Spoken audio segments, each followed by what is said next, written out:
untuk melakukan enhance image ya. Bahkan kalau Anda menggunakan handphone Anda, ya kan, itu ada berbagai macam aplikasi filtering ya, filtering gambar, jadi gambarnya lebih Anda terlihat lebih cantik ya. Terus Anda juga bisa memfilter kulit Anda terlihat lebih putih ya, kurang lebih seperti itu. Tapi memang kita tidak fokus di sana, kita fokus ke perhitungan matematisnya atau algoritmanya, gimana cara sebuah algoritma itu bekerja untuk melakukan enhancement sebuah image. Salah satunya itu.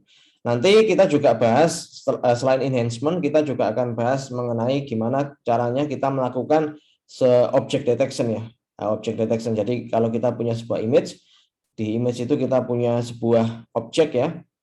Nah, nanti kita coba analisis objek itu, bisa kita segmentasi, bisa kita tracking ya. Bukan tracking sih, kita deteksi dulu. Kalau tracking nanti kita pelajari di computer vision. Jadi ada sebuah gambar, kita segmentasi sehingga gambar itu bisa kita kenali bahwa ini sebuah objek tertentu. Paling simpel misalnya Anda menggunakan handphone Anda untuk face recognition ya.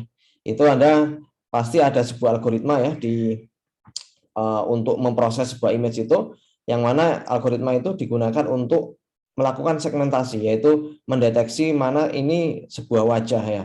Apakah ini sebuah wajah, apakah ini sebuah objek. Nah, itu kita sebut sebagai object detection. Nah, di dalam object detection itu ada sub teorinya, yaitu menggunakan segmentasi.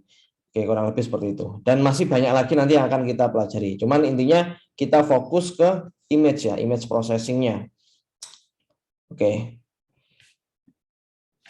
Kita lanjut ya. Kita akan mulai dulu ya. Kita akan introduction dulu ke digital image processing. Jadi untuk minggu ini, week 1 ini, kita akan belajar basic dari image processing, sambil nanti setelah saya terangkan slide-nya, nanti kita akan mencoba menggunakan library OpenCV.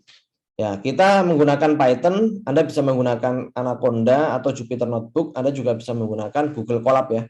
Kalau Anda menggunakan Google Colab, Anda tidak perlu menginstall library OpenCV. Tapi kalau Anda menggunakan Anaconda atau Jupyter Notebook, Anda harus menginstall terlebih dahulu untuk library-nya. Gimana cara menginstallnya? Tutorialnya sangat banyak sekali ya di internet. Jadi tidak perlu saya terangkan step by step. Silakan nanti kalau Anda menggunakan Jupyter Notebook, Anda bisa membaca dokumentasinya bagaimana cara menginstall OpenCV. Tapi kalau Anda tidak mau repot ya, Anda bisa menggunakan Google Colab ya untuk OpenCV-nya ya. Untuk library OpenCV-nya nggak perlu Anda install ya. Oke, kita mulai dulu dari getting started with image processing. Ya, perkuliahan ini nanti kita akan mengcover ya. Ya, kita harus tahu dulu apa itu digital image ya. Mata kuliah kita namanya digital image processing. Jadi kita harus tahu dulu apa arti dari digital image ya. Nah, apa bedanya dengan real image ya, dengan digital image. Nanti kita akan coba lihat perbedaannya. Dan apa itu digital image processing ya. Karena kita bekerjanya di digital image ya, kita harus tahu bagaimana cara memproses sebuah digital image tersebut. Dan nanti kita juga akan belajar berbagai macam contoh ya, state of the art examples of digital image processing. Kita nanti akan lihat berbagai macam contoh ataupun kasus yang bisa diselesaikan menggunakan digital image processing. Dan nanti kita juga akan belajar mengenai key stages ya. Jadi apa poin-poin apa yang ada di digital image processing ya.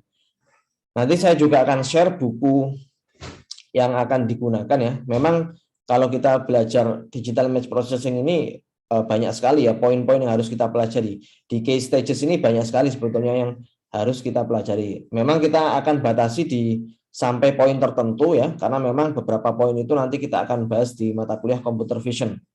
Jadi yang nanti kita akan bahas itu nanti akan saya jelaskan ya, sampai poin mana kita akan belajar digital image processing ini. Oke, kita mulai dulu dari apa sih sebetulnya digital image itu dan bagaimana sebuah digital image bisa di-store ya, bisa dibaca oleh sebuah komputer. Nah, jadi digital image itu adalah representasi dari gambar dua dimensi ya. Nah, gambar dua dimensi yang mana gambar tersebut direpresentasikan oleh sebuah pixel. Nah, jadi pixel itu bagian terkecil dari sebuah image ya. Misalnya kita punya sebuah image ya dengan resolusi misalnya 100 kali 100. Satu poin ya di image itu merepresentasikan pixel dari gambar tersebut atau dari image tersebut. Ya, mengapa kita sebut sebagai digital image ya? Karena memang image itu akan dibaca oleh komputer ya, dan komputer bisa merepresentasikan image tersebut dengan cara menggunakan pixel. Nah, jadi pixel itu adalah bagian terkecil dari sebuah image ya. Nah, tanpa adanya pixel ya kita nggak bisa melihat ya, nggak bisa melihat sebuah image ya di layar komputer kita seperti itu. Dan pixel ini ya, kalau kita lihat ini memang representasi sebuah image itu adalah dua dimensi, sebuah matriks ya. Karena image itu ya punya resolusi, misalnya resolusinya berapa 100 kali 100. Nah, jadi kalau kita menggunakan sebuah kamera misalnya imaging system ini kan ya, kita ada yang namanya ini cahaya ya, illumination. Ini cahaya itu dipantulkan ke sebuah objek ya. Setelah itu objek ini bisa ditangkap oleh kamera imaging system. Nah, kalau kita bicara digital image ya kita menggunakan kamera kan untuk melakukan capturing sebuah image ya. Kalau kita menggunakan mata kita ya kita bukan digital image ya, karena mata kita kan sensor yang akan ditransfer ke otak kita ya melalui saraf. Cuman karena kita bicaranya digital image ya, imaging system ini ya sebuah kamera, dia akan mengcapture sebuah scan, sebuah objek ya, dan dia akan representasikan ke dalam bentuk pixel, dan yang mana nanti representasi ini dalam bentuk matriks dua dimensi dan akan dibaca oleh komputer kita. Nah, seperti itu. Jadi segala sesuatu yang Anda lihat ya di layar komputer Anda, di handphone Anda, semuanya itu dalam representasi matriks ya, dua dimensi, dan representasinya dalam bentuk pixel. Nah, nanti kita lihat satu pixel itu merepresentasikan warna apa. Itu nanti ada teorinya ya. Kalau kita menggunakan grayscale, berarti representasinya ya satu layer saja. Kalau kita menggunakan color image ya, color image itu ya gambar yang ada warnanya ya, RGB. Jadi nanti kita punya 3 layer.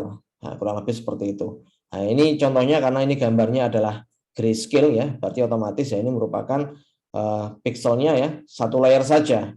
Kalau nanti color image kita punya 3 layer. Nanti kita akan bahas yang color image. Oke, ya. Jadi pixel itu sebetulnya apa sih ya? Pixel itu merupakan representasi sebuah gray level. Nah, apa itu gray level? Jadi tingkat keabuan ya. Kalau kita terjemahkan ke dalam bahasa Indonesia itu tingkat keabuan. Tingkat keabuan itu berarti kalau dia punya nilai ya, punya nilai minimal sama punya nilai maksimal. Nah, nilai minimal kalau kita bicaranya yang grayscale image ya, bukan color image.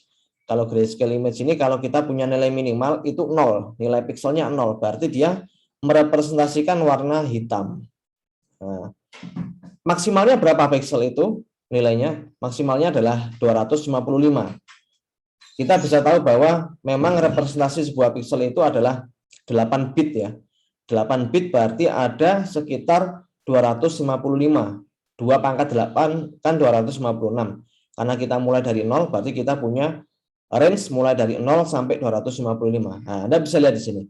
Sebuah pixel itu memiliki nilai 0 sampai 255. Kalau kita bicaranya yang gray level, kita belum bicara yang color image ya, yang gray level aja, yang grayscale image. Jadi kalau sebuah pixel nilainya itu 0, ya berarti dia merepresentasikan warna hitam. Kalau nilainya 123 misalnya ya, berarti ya warnanya abu-abu. Kalau nilainya 255, ya berarti dia warnanya putih.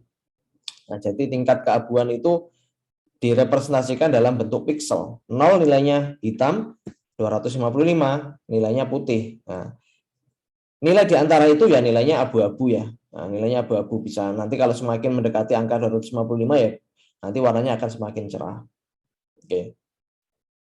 Nah, remember ya, jadi ingat digitalization ya implies that a digital image is an approximation. Jadi kita mengcapture sebuah image ya, kamera ya, mengcapture sebuah gambar itu bukan benar-benar real image ya, tapi dia approximation, tergantung imaging system kita. Kalau memang imaging system kita ini punya ibaratnya lensa kamera kita punya resolusi yang bagus, ya otomatis dia akan bisa merepresentasikan warna dengan lebih akurat. Nah, jadi memang ini hanyalah approximation. Sebuah imaging system ya di komputer digital image processing ini itu hanyalah sebuah approximation, bukan mendekati real image ya, tapi dia hanya approximation. Kalau memang pengen real gambarnya ya sesuai dengan yang kita lihat pakai mata kita kan ya. Tapi karena kita menggunakan imaging system seperti kamera gitu kan ya. Jadi pixel itu hanyalah sebuah approximation. Nah, ini misalnya ya. Ini kalau ini kan color image ya. Nah, misalnya bentar. Nah, misalnya di sini kita bisa lihat ya, bagian terkecil dari sebuah ini ya, sebuah apa ya, sebuah titik atau poin di image ya. Ini ada gambar apa ini, kancil ya. Nah, di pucuk-pucuk ini, pucuk telinganya itu kita bisa lihat gambarnya seperti ini. Nah, kalau kita perbesar lagi ya, nanti akan terlihat pikselnya ya. Nah, piksel ini saling berhimpitan dengan piksel yang lain ya. Dia merepresentasikan sebuah gambar. Ya, memang seperti ini. Jadi kalau resolusi kita bagus ya otomatis jumlah pikselnya akan lebih banyak. Kalau resolusi kita rendah ya, berarti ya piksel itu merepresentasikan sebuah gambar dengan lebih akurasinya lebih kecil gitu kan ya. Kalau kita memang punya piksel yang tinggi ya otomatis ya lebih terlihat ya. Gambarnya lebih mendekati real scan-nya. Ya sama kalau kita punya kamera bagus tapi layar monitor komputer kita misalnya. Layar komputer kita hanya maksimal misalnya hanya Full HD. Kalau kita bicara Full HD ya sekitar 1080 pixel ya. 1920 kali 1080 pixel. Tapi kalau gambar kita sebetulnya adalah 4K ya, 4K misalnya ya, ya otomatis ya akan dikompres waktu kita tampilkan di komputer kita. Jadi karena memang layar komputer kita memang maksimal misalnya Full HD ya, ya otomatis akan dikompres. Nah, nanti kita juga akan belajar teknik compressing ya, sebuah image ya. Agar image yang pixelnya besar, kita bisa resize lebih kecil ya, dengan menggunakan teknik-teknik tertentu. Oke. Oke, kita lanjut. Ya, jadi seperti ini. Misalnya kita punya sebuah gambar ya, terus kita ingin representasikan dalam bentuk pixel, ya anggap saja ini jumlah pixelnya seperti ini ya. Berapa kali berapa ini? 1, 2, 3, 4, 5, 6, 7, 8, 9, 10, 11, 12, 13. 13 dikali 1, 2, 3, 4, 5, 6, 7, 8, 9, 10, 11, 12, 13. Jadi misalnya ini enggak merepresentasikan gambar ini si pixel ini. Jadi kita misalnya punya sebuah gambar yang anggap saja ini gambarnya square ya. Square ya otomatis ya gambarnya bukan persegi panjang gini. Jadi square image resolusinya adalah 13 kali 13 pixel. Jadi nanti tiap pixel itu akan merepresentasikan nilai mulai dari 0 sampai 255. Semakin mendekati 255, berarti gambar tersebut warnanya semakin terang, warna putih ya. Kita masih bicara di grayscale image ya. Nah, jadi color intensity ya. Kita sebut ini sebagai color intensity. Pixel merepresentasikan color intensity. Nah, jadi pixel value ya merepresentasikan color intensity atau gray level. Itu sama, hanya istilah saja. Intensitas warna, color intensity atau tingkat keabuan atau gray level. Ya, tiap pixel ini akan merepresentasikan gray level atau color intensity ya. Ini ada fungsi f, x, y ya. Ini merupakan fungsi yang ada di imaging system kita ya. Di imaging system entah gimana dia mengcapture gambar terus dia konversikan dalam bentuk pixel, dan memang ini tergantung imaging system kita. Tiap kamera mungkin punya fungsi yang berbeda ya atau teknik berbeda untuk mengcapture sebuah image ya. Oke, mungkin kita bisa lihat dulu ya. Digital image ini memang semakin berkembang karena kita punya imaging system ya, sebuah kamera. Kalau kita bicara dulu, kamera kita bukan kamera digital, tapi kamera yang menggunakan apa itu? Roll itu ya. Film itu ya, roll film. Kalau itu ya sebuah gambar itu bukan direpresentasikan dalam bentuk pixel kan ya, karena memang pixel ini kalau kita bicara digital ya, berarti tiap gambar itu kita representasikan dalam bentuk color intensity menggunakan pixel. Tapi kalau kita masih menggunakan kamera yang lama ya, Kamera yang masih menggunakan roll itu ya itu bukan digital image ya. Nah, oke. Jadi kurang lebih seperti ini ya. Kita bisa lihat di sini kalau yang nilainya semakin mendekati 0 berarti nilainya hitam. Nah, ini kalau kita lihat ya, kayak sepertinya ini merepresentasikan ini. Nah, merepresentasikan gambar ini. Kita bisa lihat pucuk-pucuknya di sini kan ya. Itu nilainya kan tinggi ya, 201. Terus semakin ke bawah ini nilainya juga semakin tinggi ya. Berarti ini nilainya 227, mendekati angka 255 karena dia warnanya semakin putih di sini kan. Kalau kita lihat ke tengah ini ya, ke tengah ini gambarnya hitam pikselnya ya. Kita bisa lihat memang nilainya kecil di sini ya. Nilai pikselnya kecil. Nah, ini merupakan basicnya ya. Nanti kita akan memproses matriks ya. Intinya nanti selama perkuliahan kita 14 minggu ke depan kita hanya ini memproses pixel ini. Nah, pixel matriks 2 dimensi ini nanti kita akan proses dengan berbagai macam algoritma ya untuk mengenhance ya, untuk mengkompres ya, untuk melakukan deteksi objek dan lain sebagainya. Nah, kurang lebih seperti itu. Nah, kita lanjut lagi. Nah, ya ini what is digital image ya? Apa itu digital image dan bagaimana digital image itu disimpan di sebuah komputer ya. Nah, ini masih lanjutan lagi ya. Jadi common image format ya. Jadi ada format gambar itu ada 3 macam. Yang pertama yang kita bahas tadi black and white atau grayscale ya, grayscale image yang sudah kita bahas di beberapa slide sebelumnya. Ini grayscale image. Ada juga yang color image ya. Color image ini punya 3 layer, red, green, sama blue. Nah, ada juga yang 4 sampel. Jadi dia red, green, blue, dan alpha. Nah, alpha ini merupakan opacity. Nah, kita bisa lihat di sini. Opacity itu kayak semacam apa ya? Semacam ini, kayak kontras ya, kontras. Nah, kontras sebuah image. Tapi sebetulnya kalau kita bicaranya color image itu sudah cukup menggunakan 3 sampel ini, red, green, sama blue. Itu dia sudah merepresentasikan sebuah color image ya.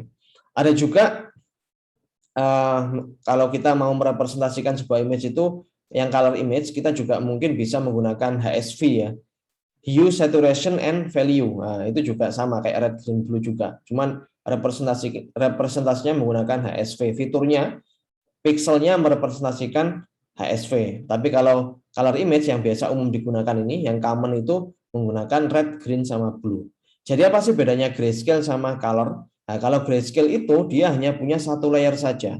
Layernya cuma 1 saja. Tapi kalau kita menggunakan color image, kita punya 3 layer. Jadi red ini ada 1 matriksnya sendiri, green ada 1 matriksnya sendiri, dan blue ada 1 matriksnya sendiri. Nah, nanti kita bisa lihat, nanti kita juga akan bahas gimana cara mengkonversikan color image ke grayscale image. Nah, jadi grayscale image ini sebetulnya adalah nilai rata-rata ya. Nilai rata-rata dari red, green, sama blue. Dia rata-rata untuk 1 pixel tertentu, nah, nanti akan muncul pixel yang baru. Dan itu merepresentasikan nilai grayscale. Ya, nilai pixel untuk gambar yang grayscale. Nah, kurang lebih seperti itu. Nah, memang nanti kita akan fokus ke grayscale. Kenapa? Karena memang beberapa teknik atau algoritma ya yang kita gunakan misalnya untuk object detection ya, untuk mendeteksi objek ya, untuk segmentasi. Biasanya ya gambar color image itu kita akan ubah ke dalam grayscale dulu. Jadi kita konversikan ke dalam bentuk 1 layer ya. Nah, biasanya seperti itu. Tapi ada beberapa teknik atau algoritma juga yang digunakan ya dia bisa bekerja di color image langsung tanpa harus dikonversikan ke grayscale image. Oke. Kita lanjut lagi. Ya, ini contohnya. Ini yang color image ya. Kita bisa lihat di sini. Bentar saya perbesar dulu. Oke.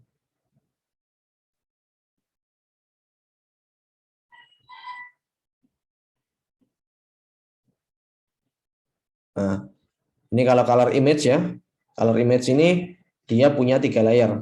Red, green, sama blue. Ada 3 komponen array atau matrix ya.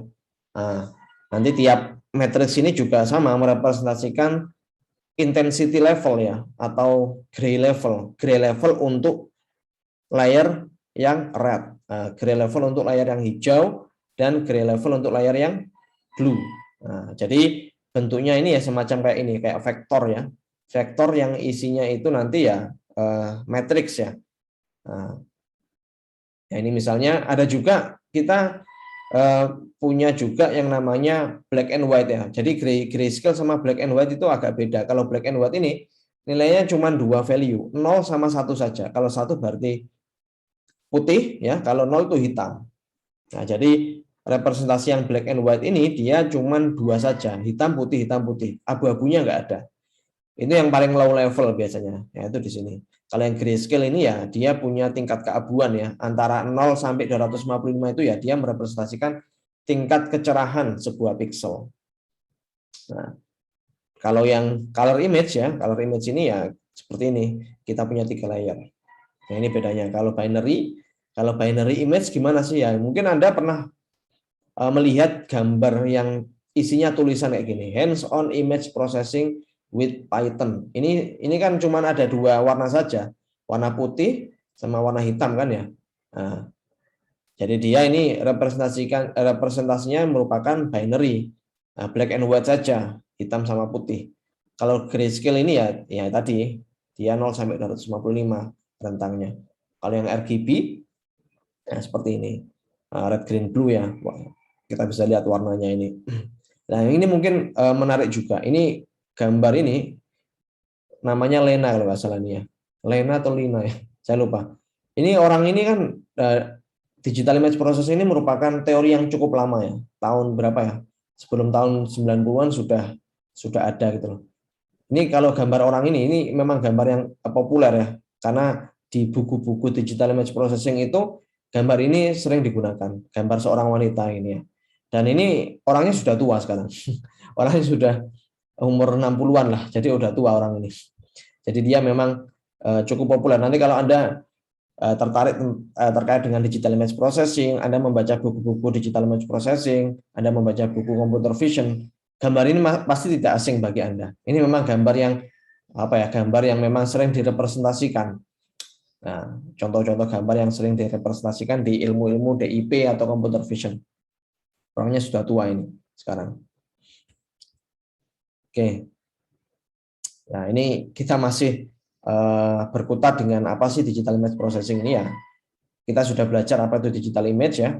Jadi apa sih sebetulnya digital image processing itu ya? Digital image processing merefer kepada proses yang secara otomatis memanipulasi, menganalisis, dan menginterpretasikan sebuah image ya, sebuah gambar menggunakan algoritma dan code ya, program di komputer. Jadi intinya adalah digital image processing ini merupakan sebuah ilmu yang mana ilmu ini akan melakukan otomatisasi terhadap processing sebuah image. Processing itu bisa berupa manipulasi, bisa berupa analisis ya, bisa berupa interpretasi ya dari sebuah image menggunakan algoritma dan code ya di sebuah komputer.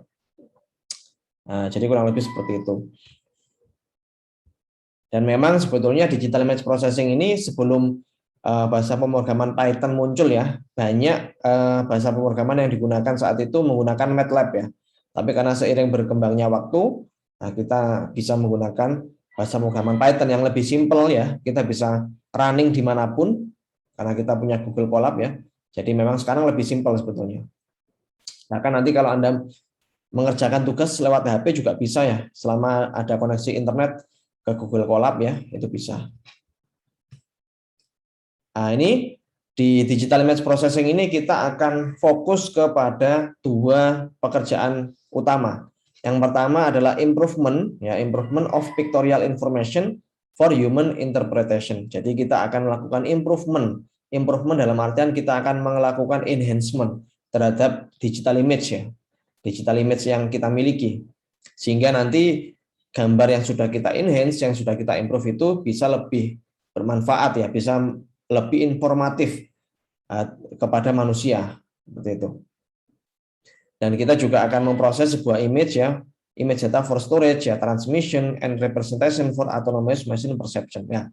Yang kedua ini ya kita akan memproses sebuah image itu sehingga nanti image itu bisa digunakan untuk ya istilahnya kayak object tracking, terus object detection.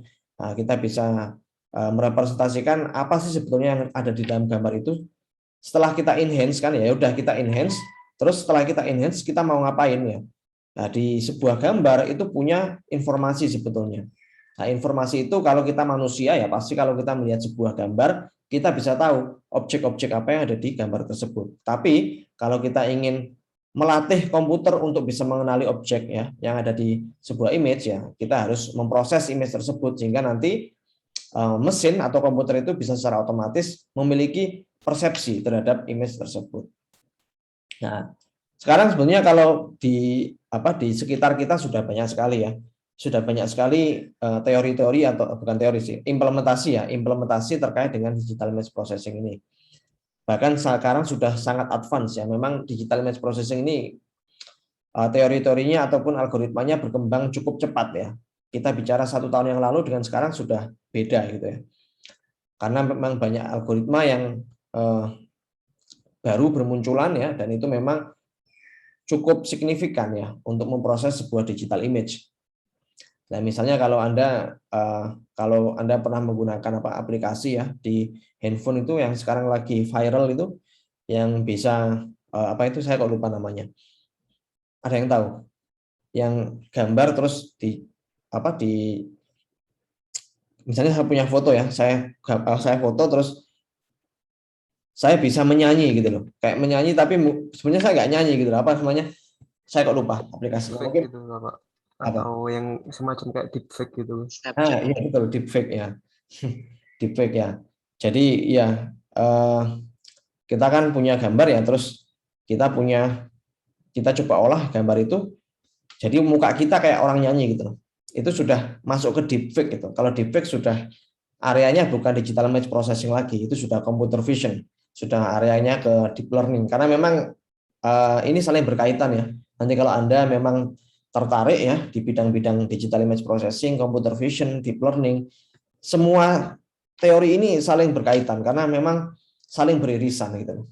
Nanti kalau Anda belajar computer vision, ya pasti nanti Anda akan sedikit mengulang mengenai teori-teori yang ada di digital image processing. Kalau nanti Anda belajar deep learning, nah deep learning hanyalah belajar metodenya. Datanya dari mana? Datanya bisa berupa digital image juga. Nah, jadi memang perkuliahan ini cukup interest karena memang perkembangan riset di sini cukup banyak, cukup cepat juga. Nah, nanti kalau Anda ingin lebih fokus di sini, topik-topik tugas akhir Anda memang mungkin ya, kalau memang tertarik di digital image ini ya itu sangat banyak sekali ya topik-topiknya. Oke, nah ini kita coba lihat batasan mana yang kita akan pelajari di digital image processing ini. Nah, kita bisa bagi menjadi 3, low level, mid level, sama high level ya. Nah, kalau yang low level ini ya kita akan pelajari di digital image processing ini. Kita punya inputnya image ya, outputnya juga image ya. Contohnya adalah noise removal sama image sharpening. Jadi noise removal itu kalau kita punya sebuah gambar, kita punya noise ya. Nah, noise itu bisa kita hilangkan menggunakan algoritma tertentu. Nanti kita akan pelajari. Jadi low level itu hanyalah enhancement ya. Enhancement dari sebuah image. Inputnya image ya, outputnya juga image. Kita punya gambar yang banyak noise-nya, kita punya gambar yang mungkin agak pecah ya, pikselnya. Kalau gambarnya agak ngeblur misalnya, kita bisa menggunakan image sharpening. Nah, image sharpening ini kita bisa menghilangkan blurring yang ada di sebuah image ya. Nah, memang sebetulnya kalau Anda mendownload aplikasi ya di handphone itu sudah banyak sekali aplikasinya. Tapi kan kita belajar algoritmanya ya. Algoritmanya bukan hanya implementasinya. Karena memang tujuannya kalau kita sudah tahu basic algoritmanya ya kita bisa menggunakan basic algoritma tersebut untuk melakukan riset ya ke depannya. Nah, nanti kita akan pelajari gimana cara menghilangkan noise ya. Apa yang sebetulnya terjadi saat sebuah mesin ya atau komputer melakukan noise removal. Nah, itu sebenarnya ada teorinya, ada algoritmanya ya di gimana nanti pixel itu kita reorder ya sehingga noise-nya bisa hilang. Yang mid level ini inputnya sebuah image ya, outputnya berupa atribut. Nah, jadi kita punya sebuah image, outputnya bukan image lagi, tapi outputnya berupa atribut. Atribut ya berupa informasi. Nah, kita bisa lihat contohnya adalah untuk object recognition. Nah, object recognition itu apa ya? Kita bisa tahu atributnya kan misalnya kita punya sebuah gambar mobil ya. Nah, nanti object recognition-nya bisa tahu ini gambar mobil, ini gambar motor. Nah, tahu kalau misal Sekarang itu kalau di Surabaya sudah ada tilang itu ya, tilang otomatis itu, tilang yang pakai kamera itu kan ya, pakai CCTV. Dia sudah termasuk object recognition karena dia bisa mengenali mana orang yang nggak pakai sabuk gitu kan ya. Terus yang nggak pakai sabuk ini mobilnya plat nomornya berapa. Nah, dia bisa langsung mengenali. Outputnya berupa sebuah atribut atau informasi. Nah, jadi misalnya orang ini nggak pakai itu ya sabuk ya. Jadi atributnya dia tidak pakai gitu ya. Terus plat nomornya itu sekian L bla bla bla. Nah, jadi kita sudah masuk ke mid level karena inputnya berupa image, outputnya berupa informasi. Nah, kita sampai belajarnya sampai di sini saja. Kalau sampai high level proses ini ya, jadi inputnya berupa atribut, outputnya berupa understanding. Jadi bukan cuma informasi, tapi ada sebuah aksi juga. Ya nanti kalau misalnya Anda atau mungkin Anda pernah tahu kalau di robot ya, robot itu misalnya robot untuk membersihkan debu ya atau sapu ya di rumah kan ada ya, kayak alat vacuum cleaner otomatis ya. Dia kan punya sensor ya.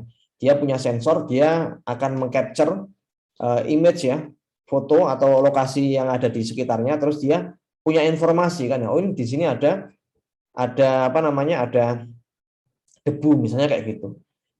Informasinya sudah dapat, tapi understanding-nya belum. Understanding-nya gimana ya? Dia punya aksi di sini.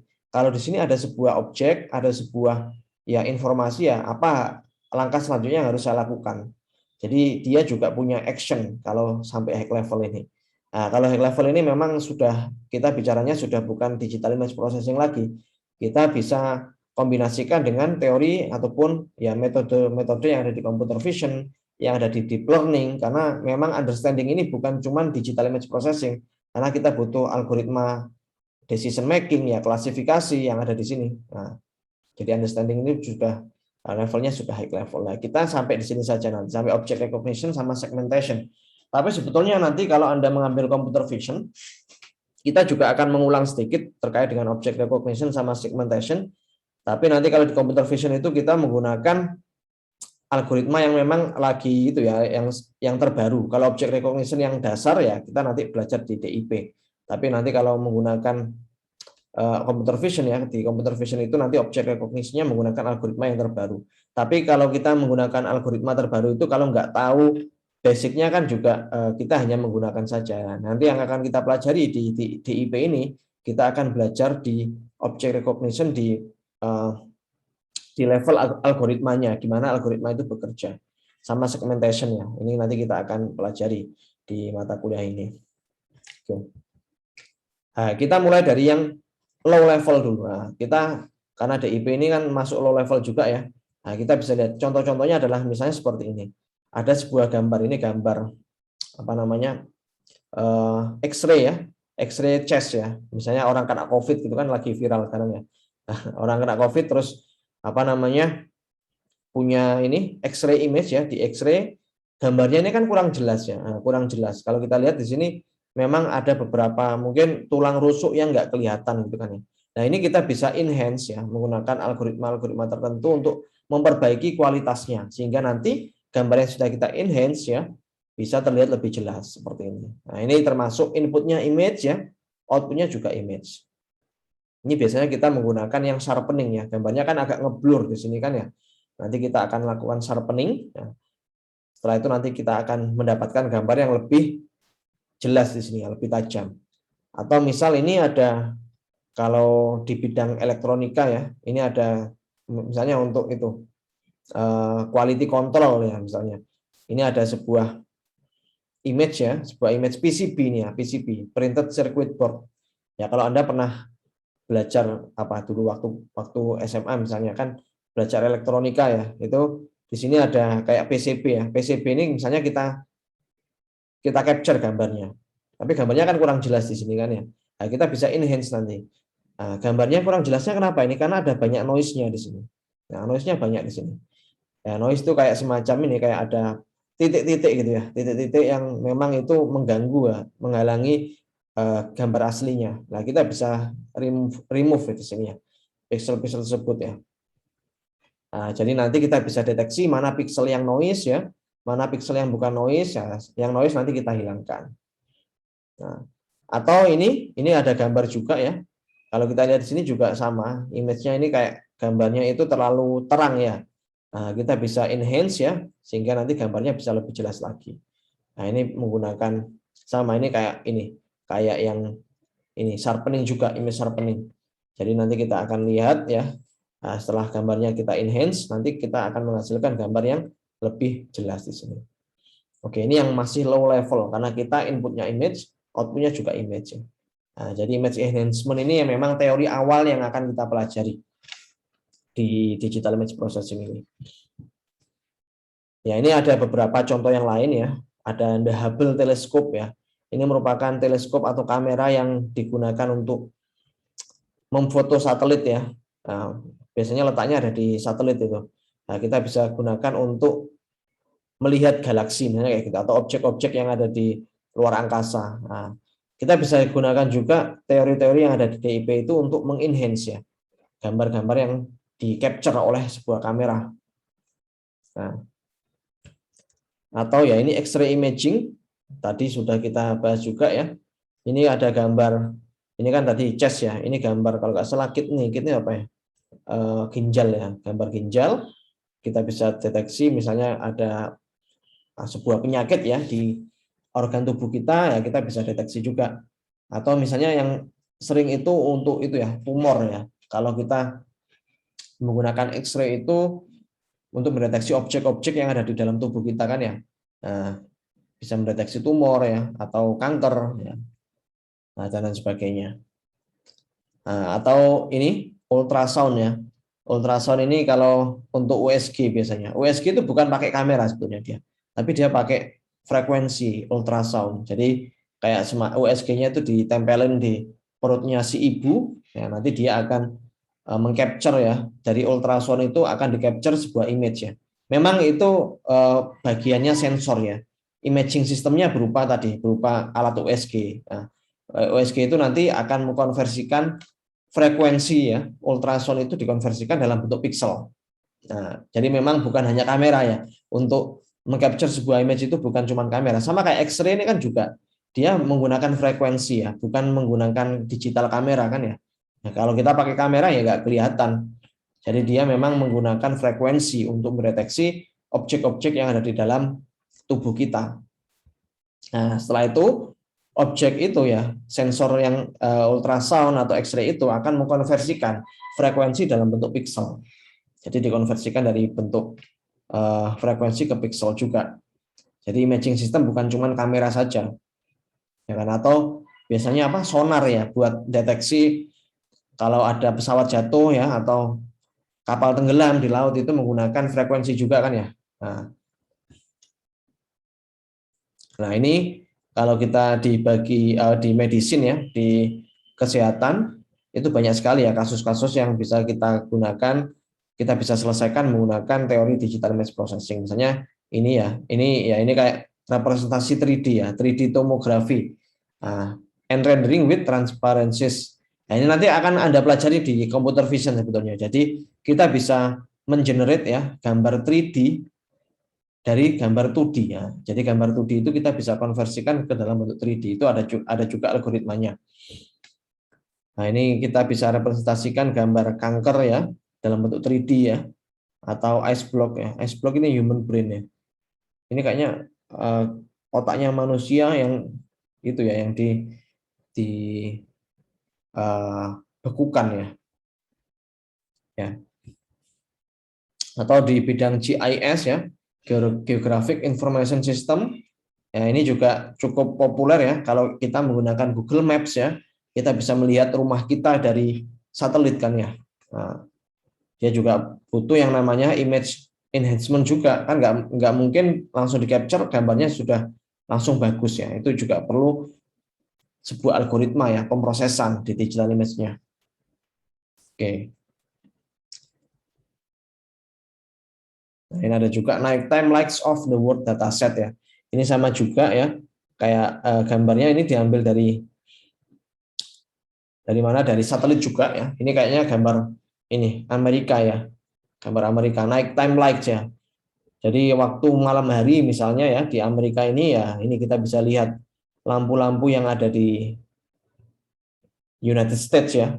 Nah, jadi kita bisa lihat ya tingkat misalnya kalau banyak lampunya berarti otomatis ya padat ya di lokasi ini padat. Nah, bisa kita gunakan untuk informasi yang bisa kita dapatkan ya dari night time light ini kita bisa melihat kepadatan sebuah area tertentu ya. Oke. Atau industrial inspection ini juga cukup banyak ya kasusnya. Nanti kalau Anda tertarik terkait dengan ini industrial inspection ini, misalnya ini kalau kita menggunakan tenaga kerja manusia ya untuk mendeteksi misalnya mana produk yang cacat, mana produk yang bagus ya, ya bisa-bisa saja menggunakan apa namanya human. Tapi kita juga bisa mendevelop sebuah aplikasi yang bisa secara otomatis mengklasifikasikan mana produk yang cacat ya, produk yang ada kesalahan di sana ya, kita bisa pisahkan secara otomatis. Nah, ini cukup banyak apa namanya penelitian di sini ya. Itu kemarin saya pernah tahu, tapi karena pandemi jadi nggak jadi ya. Waktu itu pernah ditawari juga sama ya seorang ya dari perusahaan ya, perusahaan apa namanya, dia itu perusahaan kayak inspection untuk sebuah barang. Jadi gini, dia punya ya dia memproduksi sebuah barang, terus barang itu bisa dilihat apakah cacat atau enggak. Jadi barangnya itu bentuknya kayak box gitu ya. Barang itu dimasukin ke dalam box. Perusahaannya itu banyak, dia memproduksi berbagai macam produk-produknya bukan cuma satu. Tapi produk itu kalau sudah di packing ya, di packing akan dimasukkan ke dalam sebuah kardus kan ya. Nah, kardus itu nanti diinspeksi. Nah, ukurannya apakah sudah sesuai gitu ya. Terus apakah kardusnya itu apa namanya sudah di packing dengan baik ya, itu pakai kamera terus dideteksi. Ini kardus yang packingnya kurang rapi ya, itu nanti diinspeksi. Nah, akan dilakukan perbaikan yang kardus-kardus yang packingnya kurang bagus. Nah, seperti itu. Itu ada bisa menggunakan itu ya kamera ya untuk mendeteksi mana yang bagus mana yang jelek. Atau mungkin ya kalau yang sering itu biasanya kalau di supermarket itu ada kayak inspeksi secara otomatis ya, misalnya buah yang sudah busuk ya, atau buah yang masih segar, itu bisa kita inspeksi juga ya. Kita bisa pisahkan mana yang bagus, mana yang jelek ya, kita bisa pisahkan. Nah, pakai kamera juga. Nah, jadi seperti itu.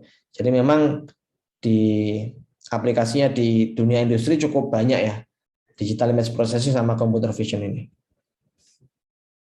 Nah, ini yang tadi PCB inspection, kalau produknya berupa alat elektronik ya, kita bisa inspeksi juga mana yang PCB yang ada, misalnya ada apa ya, ada kesalahan solder misalnya ya, soldernya kurang bagus ya, kita bisa inspeksi juga secara otomatis. Oke, ya ini law enforcement, ini juga sudah cukup banyak implementasinya ya, di Indonesia sudah cukup, itu juga sudah cukup modern juga ya. CCTV ini ya memang tergantung ini sih, tergantung resolusi dari kamera. Nah, resolusi dari kamera bisa mengcapture sebuah gambar, terus dibantu dengan teori yang ada di digital image processing untuk enhancement. Nah, otomatis kita bisa mendapatkan informasi di sini ya, nah, tentang plat nomor misalnya. Nah, plat nomornya bisa kelihatan di sini. Atau ini human HCI ya, human computer interface ya, untuk face recognition, untuk gesture recognition. Ini biasanya yang untuk face recognition ya, di sebuah area tertentu misalnya, ini bisa menggunakan face recognition. Kalau nggak salah itu sekarang sudah ada untuk yang itu, mengukur suhu ya, mengukur suhu orang yang masuk ke area tertentu, nanti bisa kelihatan juga suhu yang ada yang dimiliki oleh orang tersebut ya, suhu badannya bisa kelihatan juga. Oke. Nah, jadi lumayan banyak juga untuk implementasinya. Atau untuk ini ya, untuk mendeteksi orang yang nggak bermasker juga. Kalau nggak salah itu ya penelitian dari Fernando. Fernando ambil kelas ini ya. Sorry. Ada yang namanya Fernando di sini? Iya, Pak. Oh ya, ini Fernando. Ya ini kebetulan Fernando juga lagi melakukan penelitian di bidang ini ya, untuk mendeteksi orang yang nggak pakai masker ya kemarin Fernando ya. Iya. Nah, pakai single shot detection ya, SSD. Itu object Iya. detection. Nah, kalau object detection itu nggak akan kita pelajari yang menggunakan algoritma yang sudah modern kayak SSD ya, itu nanti nggak kita pelajari sih di digital image processing, itu nanti kita pelajari di computer vision. Bisa menggunakan SSD atau YOLO ya. YOLO itu yang lebih baru lagi juga, dia mendeteksi sebuah objek tracking juga. Oke. Nah, untuk referensinya ini menggunakan bukunya Gonzales ya. Nah, Gonzales. Jadi ini nanti Anda bisa download, saya nanti akan taruh di ULS ya.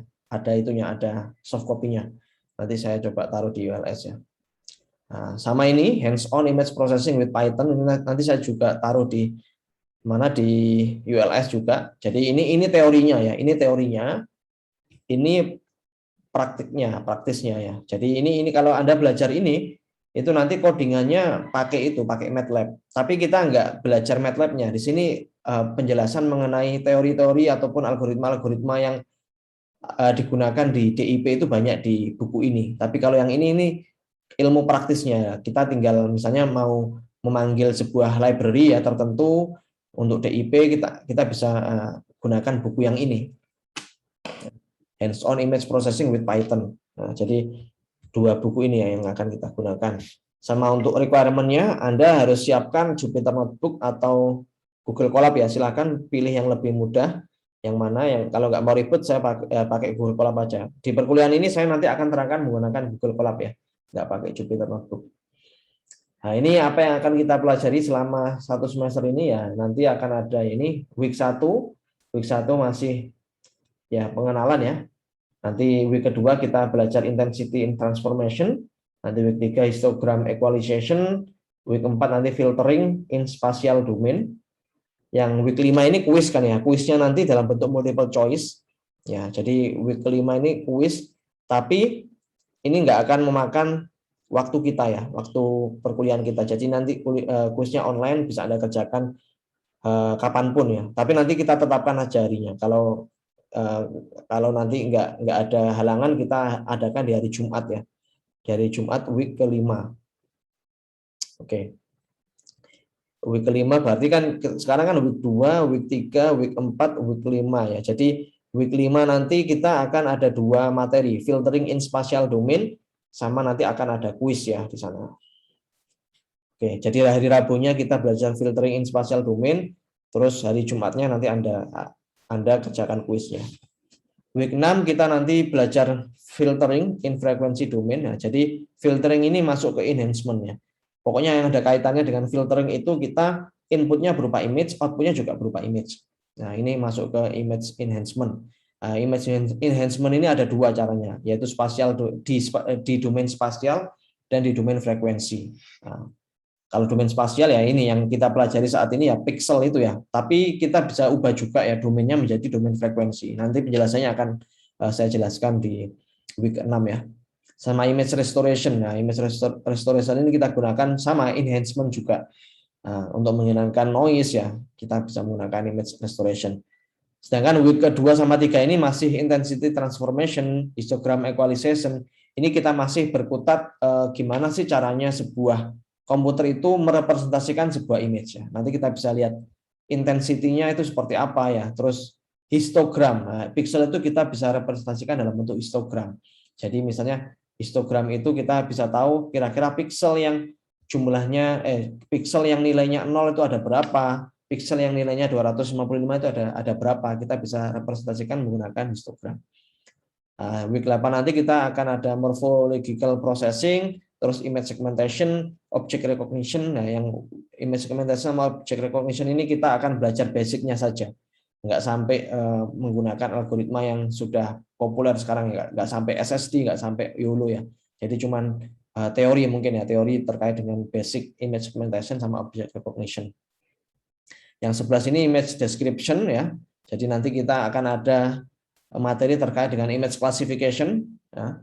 Jadi nanti kita bisa mengenali ya sebuah gambar itu informasi apa yang ada di sana. Nah, terus yang week 12 ini ada deep learning for image processing ya. Ini deep learningnya enggak kita tinggal pakai sebenarnya. Kita enggak akan fokus belajar deep learningnya, tapi kita tinggal menggunakan saja.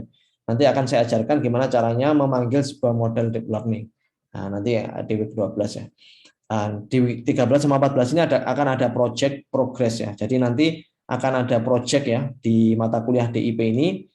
Projectnya berupa riset ya, penelitian, nggak harus membuat aplikasi jadi, tapi setidaknya project itu Anda menuliskan sebuah paper ya terkait dengan metode tertentu untuk menyelesaikan problem tertentu menggunakan teori-teori yang sudah Anda dapatkan di digital image processing ini. Nah, nanti outputnya berupa coding ya, coding di notebook sama berupa paper ya, report ya, reportnya dalam bentuk paper nanti.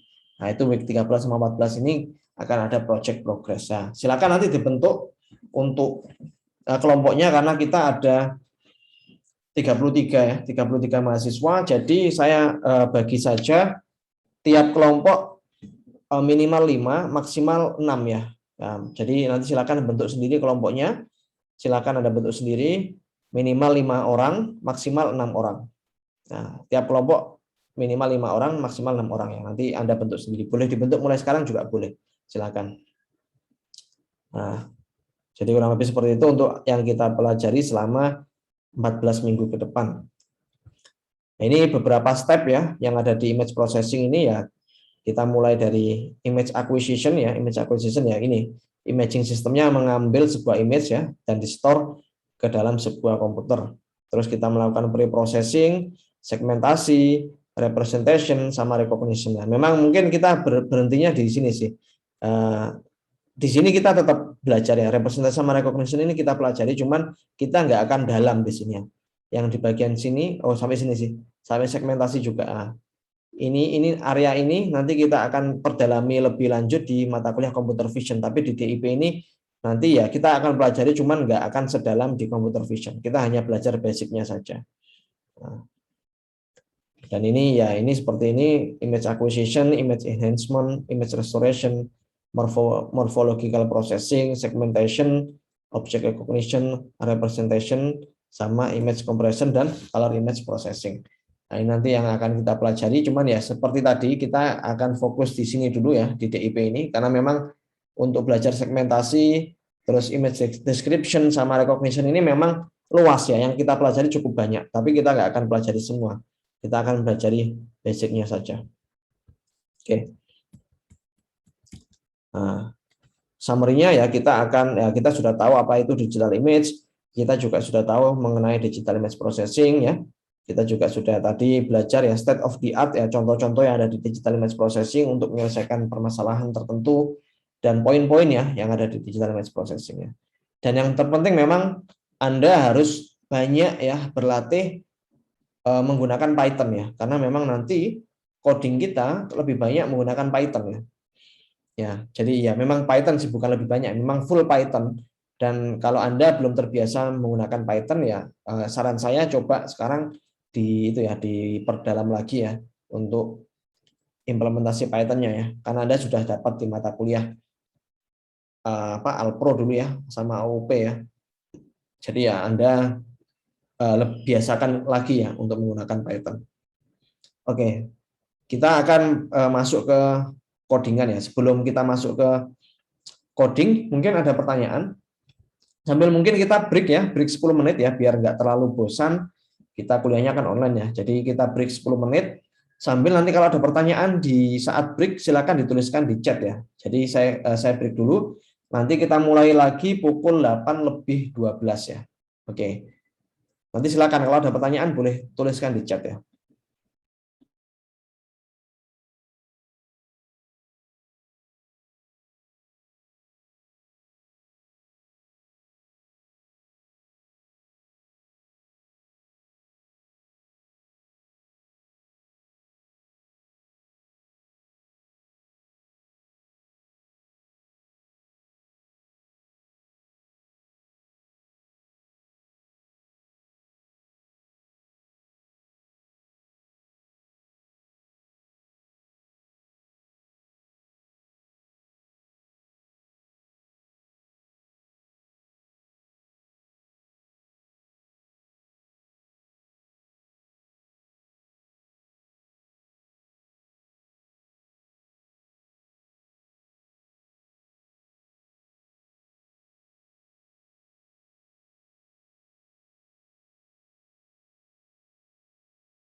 Oke, kita lanjut ya. Oke, ini ada pertanyaan dari filter anti aliasing seperti FXAA. Kita nggak akan pelajari itu ya, Jason ya. Yang filter anti aliasing ya, kita nggak masuk ke materi tersebut. Nah, tapi nanti kalau di project ya, kalau kamu mau menggunakan filter anti aliasing juga boleh. Nah, karena memang waktu kita terbatas ya, sehingga nanti kalau mau mengeksplor sendiri itu dibolehkan waktu project nanti ya. Oke. Oke, saya itu ya masuk ke coding, sebentar saya siapkan dulu.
Oke, saya share screen dulu.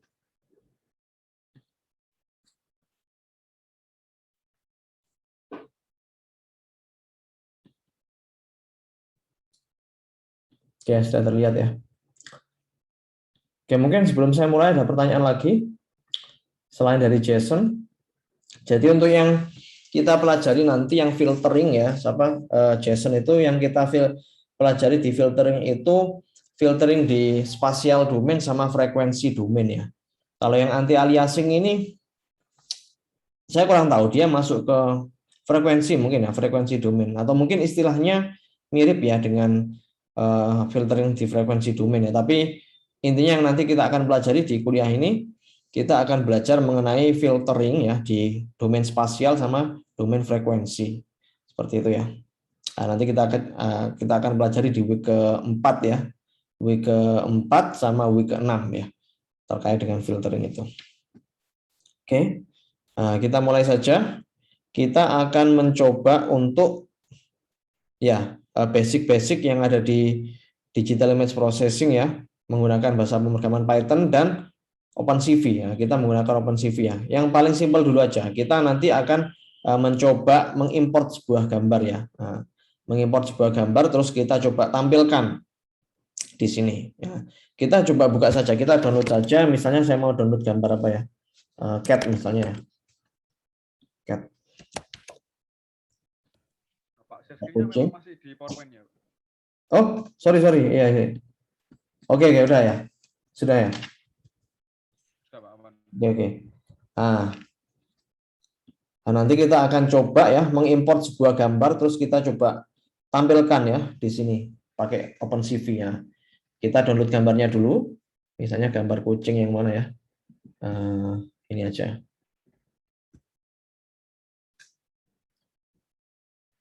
Oke, saya sudah download. Nah, ini tinggal di drag and drop saja di sini. Mungkin kalau sudah pernah menggunakan Python tahu ya. Kalau di sini kita bisa upload ya sebuah file, nanti kita baca di sini. Itu bisa. Nah, tadi gambarnya sudah saya download. Saya upload dulu ya. Kalau mau menggunakan Google Drive juga boleh sebetulnya. Sebentar. Tadi gambarnya belum terdownload ternyata. Saya open image in new tab dulu. Saya klik kanan, save image to download. Oke. Nah, saya namai ya. Gambarnya ini saya namai dengan cat.jpg. Saya gini. Nah, saya namai kitten aja, kitten.jpg. Oke. Nah, ini saya buka di sini. Saya akan upload di sini ya gambarnya. Bentar. Itu aja IPYNP-nya. Oke. Nah, ini saya upload ya. Kitten.jpg-nya saya upload di sini. Oke, nah, kalau mau di-upload di Google Drive juga bisa ya. Nah, kalau mau di-upload di Google Drive, biar nggak hilang ya gambarnya. Karena kalau kita upload di sini, kalau sessionnya hilang, otomatis gambar ini juga hilang. Nah, kalau mau upload di Google Drive, boleh sih di mount Google Drive-nya di sini. Nah, ini kita klik connect. Nah, terus nanti akan di-mounting Google-nya. Nah, ini butuh waktu juga. Kita tunggu nanti sampai bentar. Oh, oke. Nah, ini kita tinggal run aja. Nanti kalau otomatis Anda mount di sini ya, nanti otomatis akan disuruh nge-run sebuah code di sini ya untuk baca dari Google Drive-nya. Nah, ini kita bisa mount di sini. Nah, ini disuruh masukin authorization code-nya, ini diklik aja. Nah, nanti dipilih akunnya. Nah, kita pilih sign in. Nah, ini kita copy. Terus kita taruh di sini. Nah, kalau mau pakai Google Drive ya. Nah, tapi kalau mau pakai yang langsung di sini juga nggak apa-apa, boleh silakan. Ini saya ajarkan aja kalau mau membaca dari Google Drive. Karena memang nanti kalau kita mau mengupload ya gambarnya banyak ya, terus kita nggak mau mengupload berulang kali, nah kita bisa taruh di Google Drive. Nah, ini harusnya sudah ini. Nanti muncul di sini. Nah, ini drive-nya akan muncul. Nah, ini membaca file-file yang ada di drive Anda nanti. Nah, ini kan seperti ini. Ini nanti sama dengan yang ada di Google Drive Anda. Nah, tapi karena gambar saya cuma satu ya, jadi saya upload aja di sini. Ini tadi uploadnya otomatis hilang ya. Jadi saya upload lagi coba. Oke.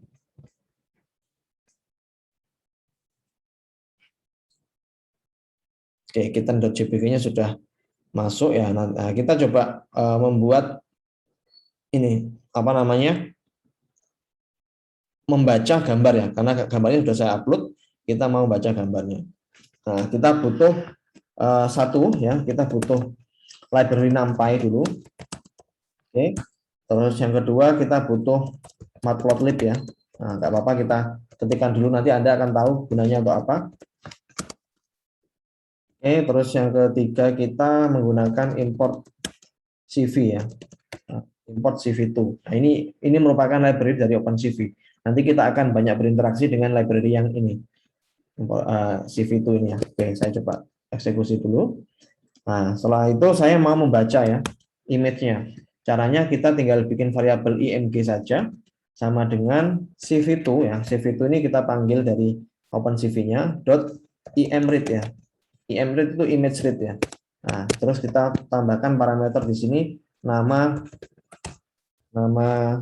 filenya tadi ya.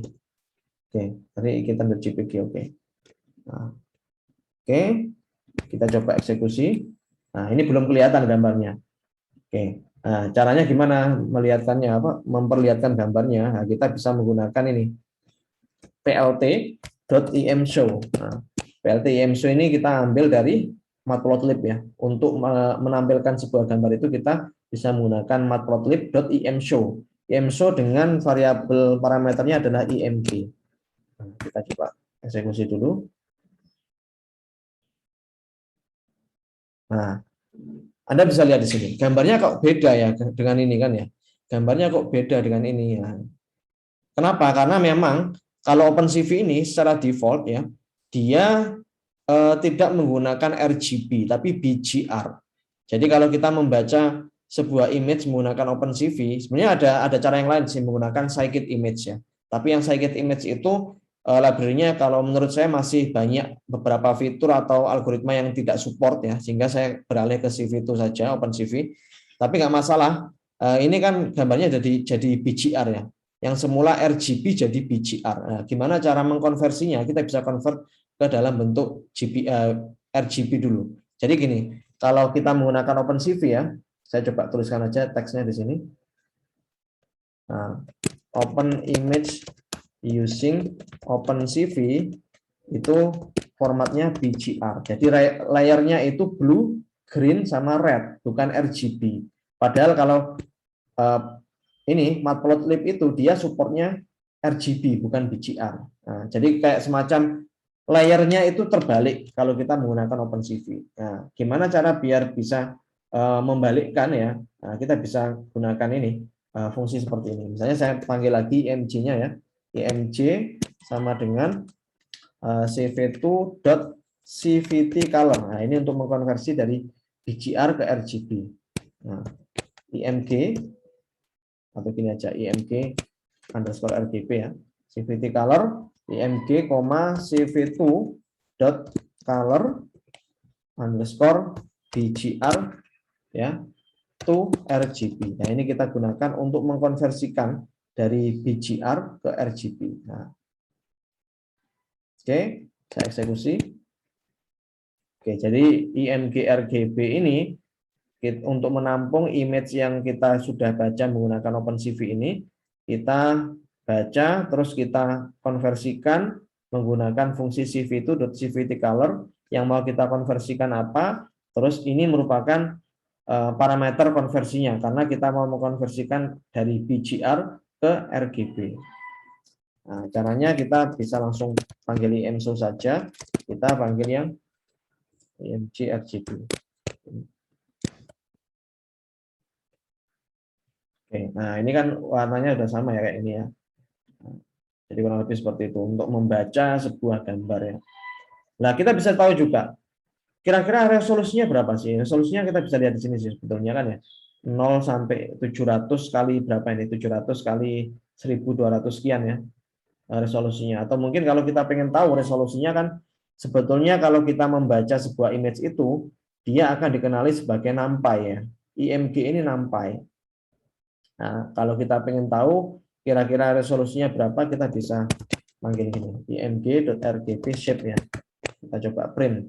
Nah, kita bisa lihat di sini resolusinya adalah 720 kali 1280 kali 3. 3 ini apa? 3 ini merupakan layer RGB-nya. Karena kita punya 3 layer kan ya.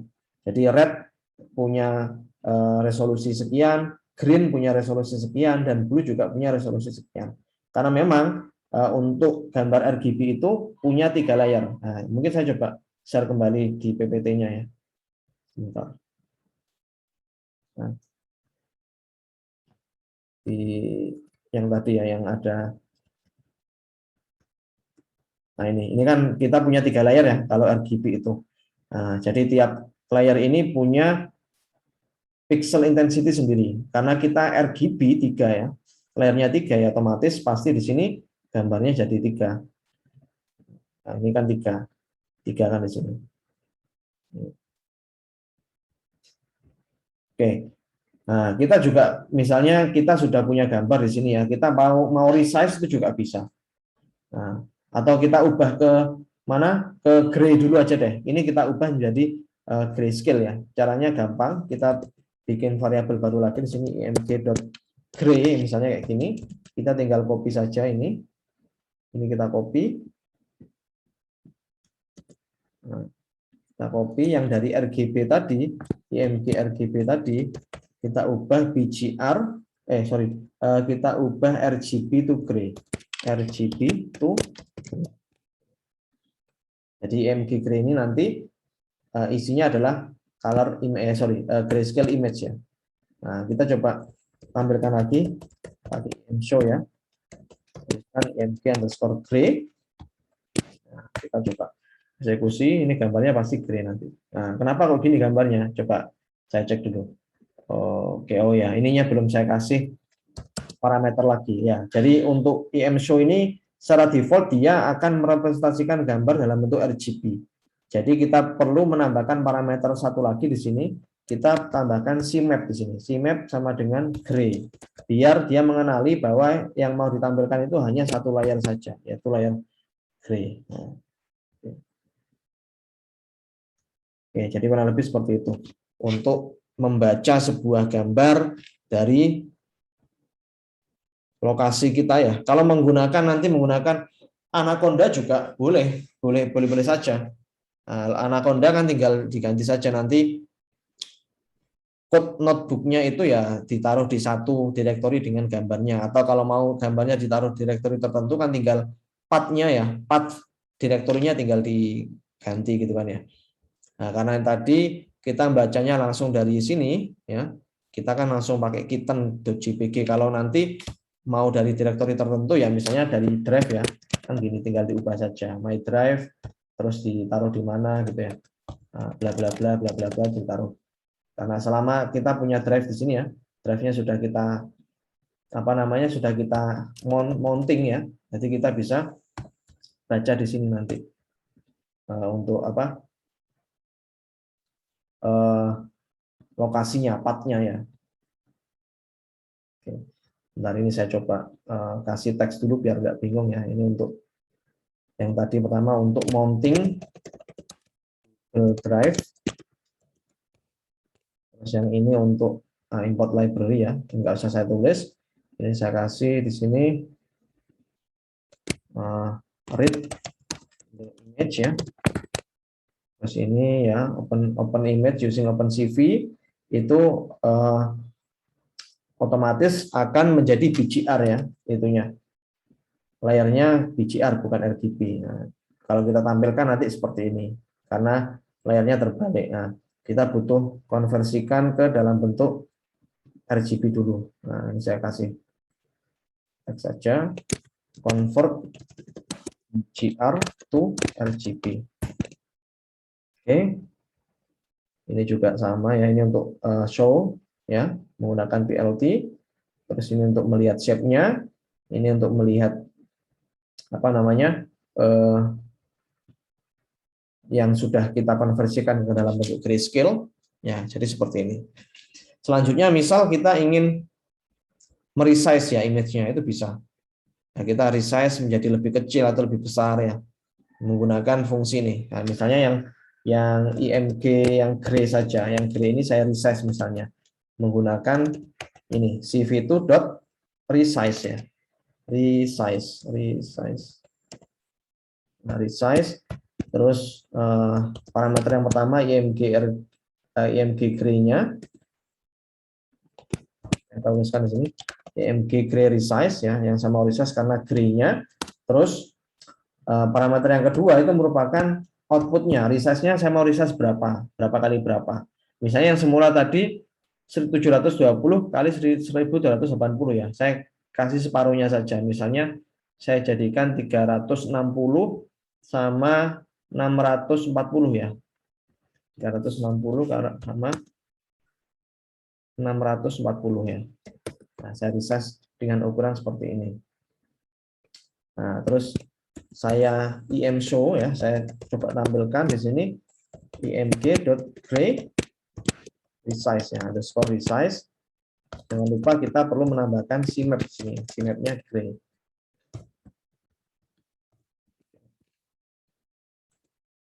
Oh, sebentar, kebalik ya. Harusnya 600-nya itu di sini.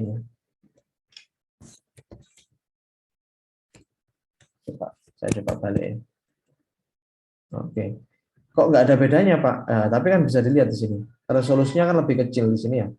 Yang bisa kita lihat di sini kan. Nah, resolusinya jadi 600 sekian kali 300 sekian. Nah, kalau kita pengen tahu shape-nya misalnya img.gray.resize.shape misalnya ini ya. Nah, shape-nya juga pasti akan mengecil. Nah, kenapa kok cuma 2? Ini karena satu layer kan. Kita sudah ubah menjadi bentuk grayscale. Nah, ini kan sebelumnya kan 3 layernya ya. Karena ada red, ada green, ada blue. Karena kita sudah rescale ya. Jadi gambarnya jadi lebih kecil di sini ya. Oke. Terus kita misalnya sudah melakukan proses tadi ya, meresize ya, terus kita ubah menjadi grayscale. Nah, kita mau menyimpan image-nya, caranya gimana? Nah, caranya juga gampang ya. Caranya kita bisa panggil cv2.imwrite ya. Ini imwrite, terus kita tuliskan lokasinya mau kita simpan di mana. Nah, karena kita mau simpan di sini ya, anggap saja kita simpan di direktori yang sama dengan kitten ini. Nah, kita namanya misalnya kitten underscore gray underscore resize .jpg. Nah, yang mau kita simpan tadi yaitu image yang ini kan ya, image yang ini kita copy aja. Kita coba lihat, ini kan udah muncul, saya download coba.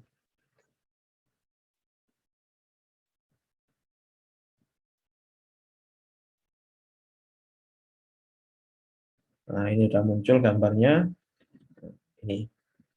Tadi yang sudah saya simpan tadi ya.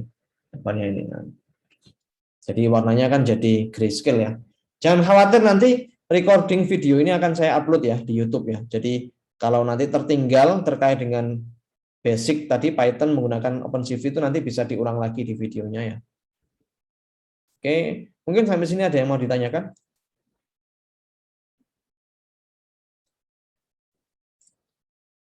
Nah, jadi kurang lebih seperti itu. Ini masih basic ya, basic, sangat-sangat basic ya.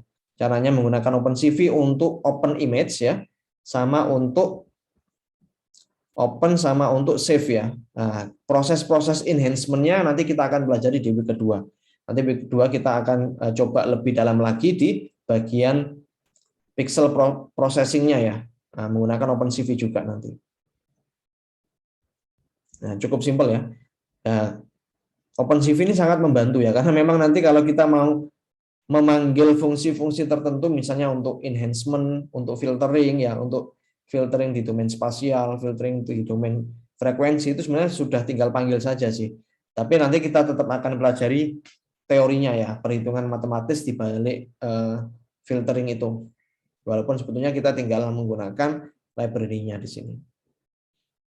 Nah, jadi OpenCV ini sangat powerful ya kalau menurut saya, karena banyak sekali algoritma yang sudah support ya di OpenCV, jadi kita tinggal panggil saja nanti kalau menggunakan OpenCV ya. Kalau alternatifnya bisa menggunakan scikit-learn ya.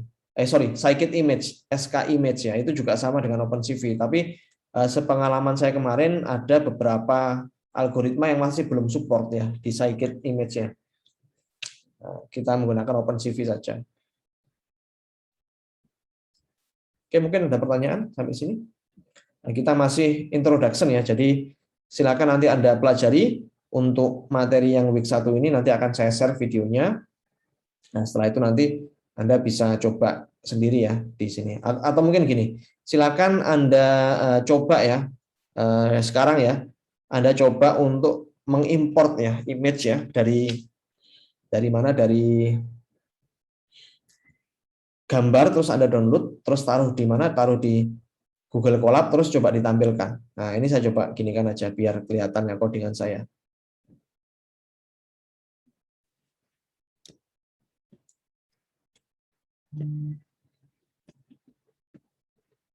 Ini nggak bisa di itu ya, diperkecil ya. View-nya nggak bisa di zoom out ini ya.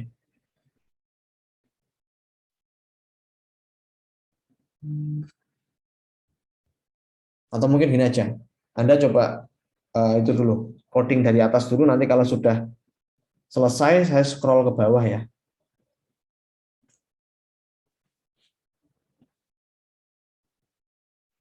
Kalau ini kan bisa di zoom out.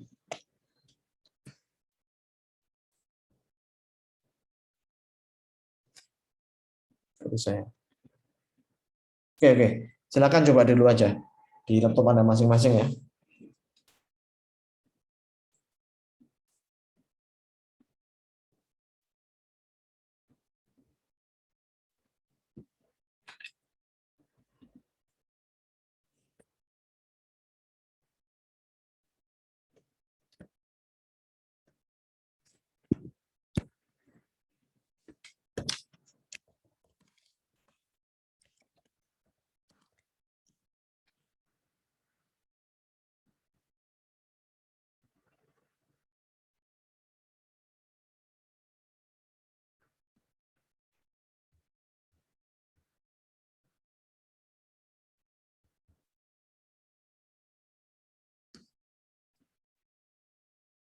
Oh ini nih.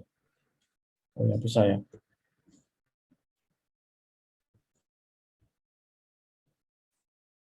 Kelihatan sampai sini? Kelihatan nggak ya?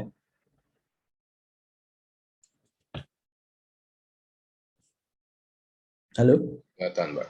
Kelihatan ya? Ya, silakan. Ini coba diikuti nya. Setelah itu nanti saya coba pengen tahu sudah berhasil atau belum untuk open sama save image.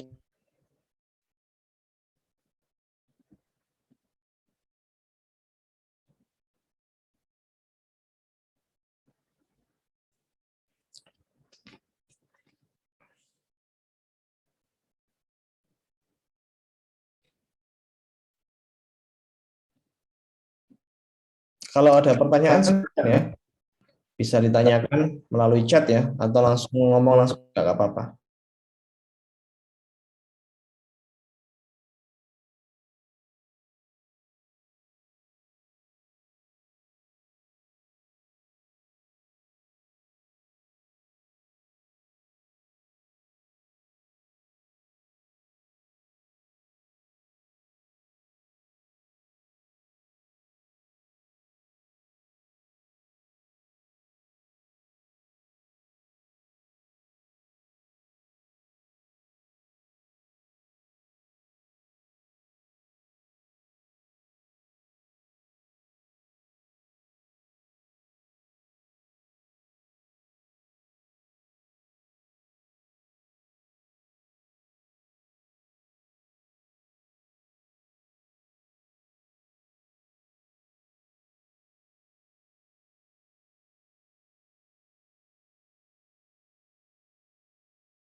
Saya coba scroll ke bawah ya.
Oke, saya scroll ke bawah lagi.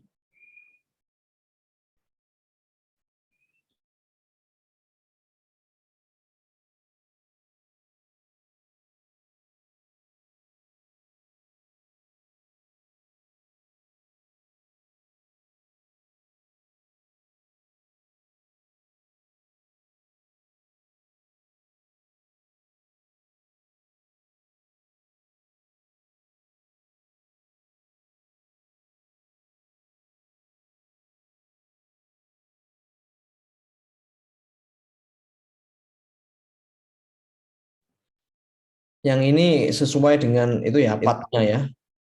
Ini tadi kan saya ubah ya, jadi gini aja. Oke.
Saya scroll ke bawah lagi ya.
Saya scroll ke bawah lagi ya.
Saya scroll lagi ke bawah.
Yang sudah selesai bisa raise hand.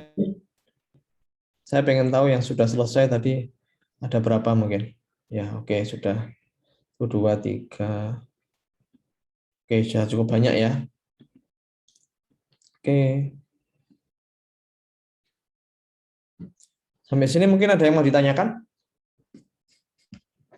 Jadi saran saya nanti selama perkuliahan ini silakan untuk dicoba-coba terus ya untuk penggunaan OpenCV sama Python ya. Terutama Python ya. Pythonnya harus Anda kuasai terlebih dahulu agar nanti bisa lebih mudah ya untuk penggunaan OpenCV. Karena setahu saya waktu OOP sama aku kemarin Anda sudah belajar gimana menggunakan Python ya. Jadi kayak NumPy, ya Matplotlib, setelah itu untuk NumPy, Matplotlib, Pandas itu juga penting ya. Tapi jangan khawatir, selain Anda belajar sendiri, nanti kita juga akan bahas ya di perkuliahan berikutnya nanti. Oke.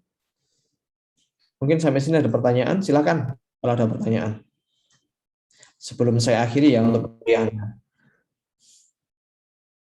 Ini masih ada sisa sekitar 1 SKS ya. 1 SKS nanti silakan Anda gunakan untuk belajar secara mandiri. Akan saya share videonya ya. Setelah ini memang saya butuh waktu untuk upload ya videonya. Nanti silakan kalau ada yang kurang jelas bisa Anda replay lagi ya video saya. Silakan kalau ada pertanyaan.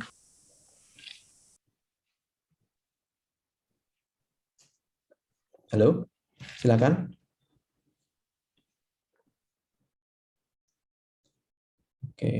Oke, saya tunggu 3 menit ya. Tapi berhubungannya sama itu, Pak.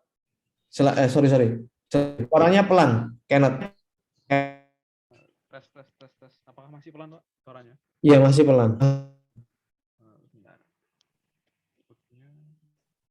Tes. Apakah udah mendingan, Pak? Oke, sudah. Ya, gimana? Pertanyaan saya tapi terkaitnya ke itu, Pak, ke kalau misalnya pakai bedanya collab sama punyanya Kaggle itu, Pak. Jadi kan saya kan selama ini pernahnya pakai collab sama Jupyter kan, Pak. Nah, itu saya akhir-akhir ini baru tahu ada yang namanya kayak kernelnya Kaggle itu, Pak. Juga kurang lebih kok mirip gitu sama Google Colab. Terus saya juga riset itu ternyata Kaggle itu juga punyanya Google. Jadi apakah lebih mending pakai Colab atau pakai itu ya, Pak? Punya kernelnya Kaggle itu? Sebetulnya kan gini, Kenneth, Colab ya sama Jupyter Notebook itu kan IDE-nya sama, kayak semacam tempat untuk kita coding kan ya. Kalau dari Kaggle sendiri juga punya semacam kayak notebook ya boleh-boleh saja. Itu kan masalah IDE saja kan ya. Kamu boleh gunakan salah satu dari itu. Gitu. Kalau memang sama sih ya nggak apa-apa, pakai Kaggle aja. Kalau memang kamu terbiasa menggunakan. Kalau resource-nya yang dikasih itu lebih banyakan dari Colab atau Kaggle, Pak Novel tahu atau pernah nyoba atau enggak? Resource yang dikasih itu kan ada processing, ada computing power-nya kan, Pak, yang dikasih. Oke, ya kalau yang di Google Colab ini kan computing power-nya bisa kita pilih menggunakan GPU atau CPU kan ya di sini ya. Bisa menggunakan CPU atau GPU di sini kita bisa pilih.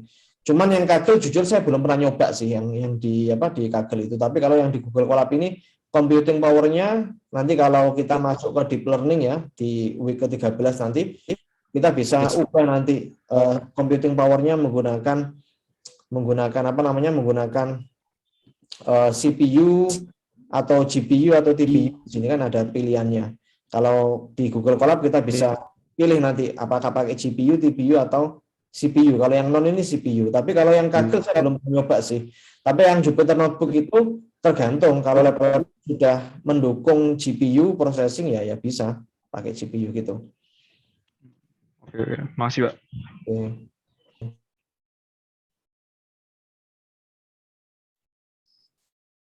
Oke, yang lain mungkin ada pertanyaan. Saya membebaskan ya, untuk IDE-nya nggak harus menggunakan Google Colab. Tadi kayak Kenneth tadi ada dari Kaggle juga boleh-boleh saja. Saya belum pernah nyoba. Kalau mungkin Kenneth bisa share itunya, screen-nya boleh share terus kita coba lihat. Saya juga belum pernah nyoba sih, cuman saya kan baru tahu kalau ternyata itu Kaggle juga nyediain kayak gitu kan, Pak. Ya, kalau kita bilang IDE itu banyak ya, bukan cuma Google Colab, bukan cuma Jupyter Notebook. Amazon, Huawei, dia juga punya kayak gini, punya notebook. ini namanya kan notebook ya, notebook untuk pokoknya nanti kalau file ini IDE ini menyimpan sesuatu file ya dalam bentuk IPYB ini. Nah, itu banyak sebetulnya, nggak cuma Google Colab. Huawei juga punya, AWS punya juga.